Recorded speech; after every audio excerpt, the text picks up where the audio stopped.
અંકલેશ્વર શહેર એ ડિવિઝન પોલીસે ગત રાતે નાઇટ પેટ્રોલિંગ દરમિયાન સિકલીગર ગેંગના 4 રીઢા ચોરોને ઝડપી પાડ્યા હતા. એ ડિવિઝન પોલીસે અંકલેશ્વરના રામકુંડ રોડ પર કૈલાસનગરના જસવીરસિંહ ભજનસિંહ સિકલીગર, વડોદરાના મલખાનસિંહ રાજુસિંહ સિકલીગર અને ભરૂચ સુરત ભેસ્તાનના અમૃતસિંહ ઉર્ફે અન્ના બબલુસિંહ ટાંક તેમજ અંકલેશ્વર કૈલાસનગરના કરણસિંહ જસવીરસિંહ સિકલીગરની અટકાયત કરી હતી.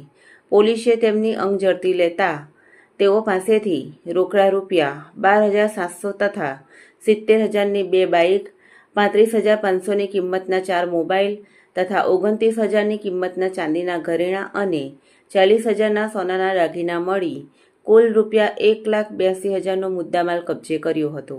સાથે તેઓ પાસેથી ચોરીના સ્ક્રૂડ્રાઈવર અને ચપ્પા નંગ તેમજ વાંદરીપાનું પણ જપ્ત કર્યું હતું. એ ડિવિઝન પોલીસે ચારેયની ધરપકડ કરી વધુ તપાસ હાથ ધરી છે.